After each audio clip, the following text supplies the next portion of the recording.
to the Modern Homes Podcast with Rob Clemens. And Frank Dominic. Frank Dominic here. Hey, we got an exciting show today, as always, and we're going to talk a little bit about some things that we think are very important when you're on the East Coast, when you're on the West Coast, but more so on the East Coast, I guess. We're talking about hurricane protection, and really this is all about storm safety in general. It's not really just about hurricanes. That's why I say if you're in any area in peril, we have some tips for you guys today. But one of the biggest things is we talk about hurricanes. You know, fortunately, if you're on the East Coast, Frank, of Myrtle Beach, South Carolina, we haven't had a major storm in quite some time. Knock on wood for sure. The last one that hit with some gusto was Hurricane Hugo, approximately 1989, I believe. And that was a big mama. Since then, there's been some Category 1s. We've had some significant storms over the last couple of years, but nothing at a hurricane level. Nothing at that level where, you know, everything goes south on you. And it's a beautiful thing, but, you know, the sad part is this becomes the boy who cried wolf, right? Yes. Sometimes, you know, it's like you get to a point, well, they'll never hit us. And it's right when you think that all of a sudden it happens. I became that guy because this past year when I was away overseas, we got snow, and I said it never snows here. And we got 4, 5, 6 inches. Absolutely. Yeah. And you know what kind of freaks me out about that a little bit is sometimes you wonder, are weather patterns changing? Because in Myrtle Beach, we haven't seen a snow like that in a long time. They said it was 80-something, 85, 83. Oh, gosh. Oh, since the last storm like that? Like with any accumulation. Of any accumulation. I came up with something, I don't think I told you this, but I had a northerner talking to me about snowstorms, and I said, you have to use this formula. This is called the Rob Clemens snow formula for the South. Each inch you get up north is worth a foot of snow down here. So what I mean by that is if you get an inch here, that's like a foot up north. 2 inches is like 2 feet up north. And I know people might be thinking that sounds a little exaggerated. No, that is about how as somebody who came down from 2 northern states, they're not equipped to it here. It's not normal. I mean, I had a client send me a video. They took a dustpan, fashioned it to a mop bucket, a mop handle, and that was their snow shovel. Yeah. Because they wanted to clear their driveway. They wanted to clear their driveway, and there's not snow shovels for sale down here. You might find regular shovels. You're not going to find a snow shovel. No. Well, the funny thing is, too, you can always tell the people who are kind of recently from up north, because I have a neighbor who moved here recently, like within the last year, he finally settled down. And, you know, after the snowstorm, he's got his little snow thing, his little snow blower. He had it. And his whole driveway's all cleared off. He had a snow blower here in South Carolina. Yeah, man, he was ready. Like, he brought it down. Your boy was on it. Man, he was on it. That's impressive. So I was in Milwaukee before I came here, and I had a snow shovel in my trunk at all times, because you're always ready in Milwaukee. I kept it in my trunk for like 3 years in a row down here. I was like, hey, we don't need this stuff. Up where I'm from in Maryland and Pennsylvania, you always have those extended scrapers to get the ice off the windshield. And the last time I went up and we got ice, I had gotten rid of it, and I'm like, I had to start the car and let it melt because the people I was staying with, they were sleeping. And the one guy had already left. I didn't want to dig through his house. Yeah, you don't want to do it. Did you use the old credit card trick where you can kind of like scrape with a credit card? I just let it melt. Yeah, well, you know, you might. I had time. Yeah, it's like, I want to ruin my credit card so I can get out a little earlier. I was kind of on vacation, so if you want to call it that. Fair enough. Hey, a little something here I'm a little proud of, so I brought this on for the show today. This is big news. Got my award last year, so everybody knows I was the state president of the Home Builders Association for the whole state. And so they gave me my little award last week, and I'm feeling pretty good about it. It's a like I always say, folks, when you hire us, you're getting the former state president. That's right. You're getting, and look, and you'll also know that if I ever forget my hammer at home, I've got a hammer I can pull right off of my plaque. So I'm really excited. Golden hammer. Golden hammer. But Frank, what's going on? Everything good in Myrtle Beach? Everything's good. The weather is coming back. Starting to come back. The pollen is. I had a little mist on my car today, I think.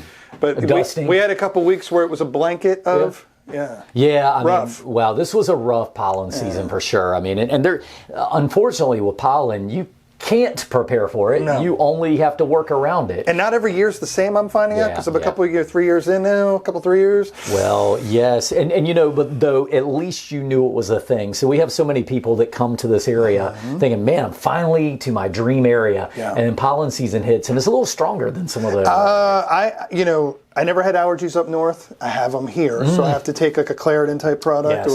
But the other thing is, I had several people call me and go, "You weren't kidding, because you have pollen up north. You just don't have it like here. That's right. It's a dusting, but these pine trees here, man, they up are north you get a dusting once or twice for the season. Here, you literally, it's like a blanket over your car. We make little pollen snowmen here. Oh my God, crazy, man. At first time I saw it, I'm like, what is that? Yeah, what is this stuff, man? It's different. Oof. It's different. It's a different world down here. Yeah, well, we finally got some rain out here too. That kind of washed it out. So, well, good stuff. Well, Frank, let's dive in. Let's talk a little bit about storm protection. And you and I talked about our goal is to try to get into these things and sometimes give a 15, 20-minute show. Yeah. But we want to maximize the value. So you at home. I'm going to turn the tables on you. Yeah, go for it. From a builder standpoint. Yeah. Because I'm always giving the real perspective. Yeah. But from the builder standpoint, from 1 to 5, what is the most important thing when somebody is building or securing their home for hurricanes? Man, I thought you were going to go a different direction, which I'm also going to address. So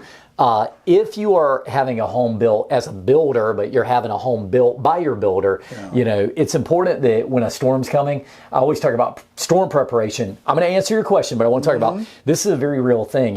Here you are, you got all this lumber sitting around your lot. Maybe some of it's been constructed, but it hasn't been secured yet. What do you do when a storm comes in? During construction, you don't have a homeowner's insurance policy yet. The builder has general liability and workers' comp, okay? Yeah.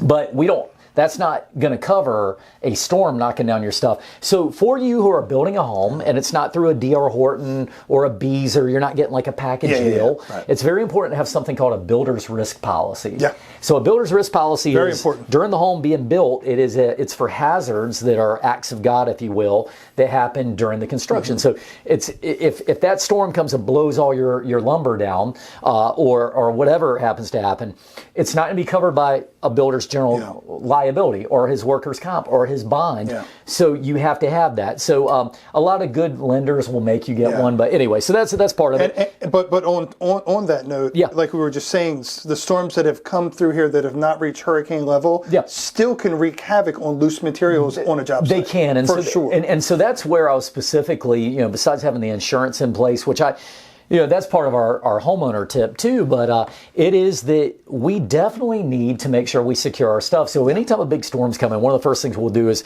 you go out and you try to tarp down everything, get stakes driven into the ground, make sure you've secured the property. Sometimes if it's a bad enough storm, and again, knock on wood, we don't have it, even as a builder, you might have to board up your windows. I mean, there's all kinds of safety mechanisms there. So it is a good thing to talk about it.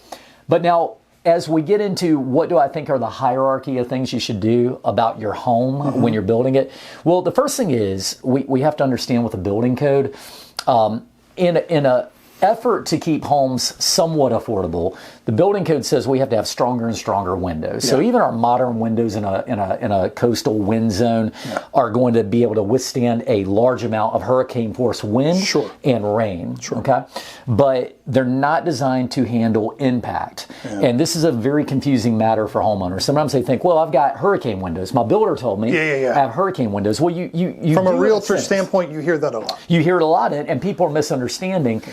So they're thinking, well, I can do it. Well, yes, from a wind perspective and from a rain perspective.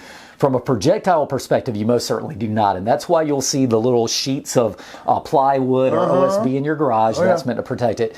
So what do you do? Windows are a huge part of hurricane building protection. Number one, what I would say, because again, once those windows are compromised and the pressure is inside the house, the roof everything else is compromised. Everything is compromised. So what I was going to say to you is the first thing is how do I protect my windows? A storm comes in. Let's be real. Are you having enough time to put those panels up? So they now have things like, number one, will impact windows, which are sometimes 3 to 4 times the price of a regular window. It can be very expensive on a big home. Very expensive. Number two, you can get stuff like they have these fabrics that you can roll down over a window that have passed the Miami-Dade impact test. So basically, a projectile blown in at hurricane force will not break through this and break your windows. So I'd say storm protection with the window is very, very big. You also see the shutters and things. The next thing is making sure you have great shingles on the roof. Everybody knows in this area you need to have 6 nails per shingle and but there's certain manufacturers that have hurricane rated shingles. So for example, we have a CertainTeed shingle with a 130 mile an hour rating. I do that with every home I build. Well, here's the thing. if you get a storm blowing continuous 130 and you know that your shingles are designed to withstand that, that's pretty impressive. Very impressive. There's going to be some homes that won't hold up to 130. Yeah. GAF makes a nice product like that. So I'd say getting a really good quality shingles big. And the other thing, and it's going to sound kind of, like a basic, obvious thing, is that you want to make sure that you have built your house to proper code. And I know that you're like, well, of course you have to build it to code, but in so many situations, builders you're doing what you have to do, but you're not doing what you necessarily should do. So it's like every tie down makes a difference. And if you have an older home, Frank, going back and fortifying those can be a thing. So that's something we could talk about as well. And the tie down thing, I remember from looking at homes, because I started looking at homes in 2015, 16, 17, before I moved here in 2022. Yeah. The tie downs were always there, or that's a recent thing? I always wondered that. We have had various levels of hurricane protection for many years around here, but tie downs have been, if you had anything built past 2000, I think you're going to have some level of tie downs. It's the stringentness and the rigidity with which they've been enforced. And so, for example, when I first got into the business, they had something called a partially enclosed structure that you could do. The way that worked was they said, if you can put a certain amount of tie downs within the house, that you wouldn't even need to have storm protection for your windows. So let me explain what's happening there. And if you're at home and you're looking in your garage and you're going, wait a minute, Rob and Frank just said we should have storm panels and we don't have impact windows. If your house was built, I believe it was prior to 07, you might have a house that was designed as a partially enclosed structure. And what that means is there were so many tie downs and straps put in at certain key places that if all the windows in the house blew out, your house would still withstand from a pressure standpoint and would not be compromised by the storm. Now, here's the bad part. This is why that loophole went away. Well, yeah, sure, your house didn't fall down, but it's completely destroyed inside from the wind and rain. So they kind of got rid of that. And anyway, it makes sense. Yeah. You earlier mentioned Miami-Dade, and I know what that is, but expand on that a little bit. Well, that's very important when you talk about hurricane ratings. Yeah, Miami-Dade, God bless the people down there. They're in one of the most wind-prone places in the country. If you look at Miami, it's sitting right there at the bottom half of a state that's dangling in the water. It could get hit from both directions. All directions. And unlike here, where sometimes it'll slow down a little bit by the time it hits coast, over there, it's coming in barreling in at 150. It's been coming across open ocean. Open ocean. It's full blast. Yeah, it's ready to go, right? So in Miami-Dade, they have some of the most stringent, in fact, I'd say the most stringent code in the country. So basically, what most people refer to is they'll say, if this product has passed Miami-Dade standards, it's going to pass wherever you're at. And we talk about it at Myrtle Beach. They'll say, what is that storm protection? And we'll say, hey, it's passed Miami-Dade standards. And that's enough to get you through usually. So, man, Frank's doing business right now is how busy he is. Got a minor transaction. That's great. But no. Okay, so let's dive in, Frank.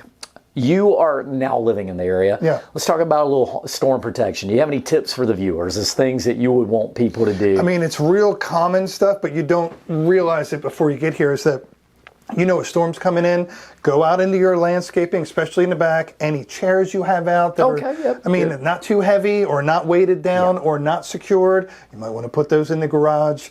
If you don't have... like we would put in like an easy breeze kind of alt structure where you can close down. You want to kind of bring your cushions in because they'll get soaked up pretty good. Also, they could blow around and be disheveled, but those are key. Any loose items in your yard is first and foremost. Well, especially when you take into account what I said a minute ago about that our windows, the newer houses have windows that are designed to withstand that kind of pressure, but not the impact. So it becomes very important to minimize the amount of impact. Absolutely. Very nice. All right, so I'll throw a couple of tips in. I love that one. Number one, I would say there is a time that you need to be looking at your trees in your yard and looking at trees that are perilous. Yeah. So the way that most insurance policies work is they'll say, look, if a tree falls, that's going to be covered under some policy. Yes. But if it's a tree that's been dead for 2 or 3 years and your insurance company's looking on the back end, they could say, well, you were negligent by not taking care of this tree that should have been taken down. So look at your trees. Don't wait till it's too late. Don't wait until a storm's coming. It's going to be too late. So get your trees taken care of. I haven't had it happen, but you might know this. What about a tree that has has limbs that have grown out so much they're like dangling over the roof of your house. Yeah, you got to get those. I mean, I know I would have that taken care of, but if a storm affects that, are you still covered, or that's considered your liability? Well, I think that could be definitely. Look, I'm no insurance agent, but I think anytime an insurance agent's looking at it, they're saying, where have you been negligent? Yeah. And I think that the first thing I think of is this branch has grown over your roof. It didn't surprise you. It didn't happen overnight, right? No. And then when that storm's going and that branch inevitably breaks off and falls on your roof, or just rubs against your house until it's damaged all your shingles, that's a problem. So you definitely do need to be looking at your vegetation. That kind of goes back to like you were saying about just the trees that may have died. If you have, storm, we're going to have storm seasons, we're going to have rain seasons, whatever, that could turn into a hurricane if they're out to the ocean long enough. If you have a tree with something that has some odd growths, or you're encroaching on your roof or near a window, you might want to have that looked at, because the insurance company, we need them, okay? Yeah. I look them as a partner. I don't look as an evil entity. I like it. But at times, people feel like, they didn't cover that. Well, I mean, at some point, they got to draw the line, because they're not in the business of paying out. Right. Well, and to some extent, they're in the business of trying to make sure you're prepped so you don't have to pay out. And that's better for everybody. Look, nobody wants to get a huge damage to their house because something silly that could have been prevented.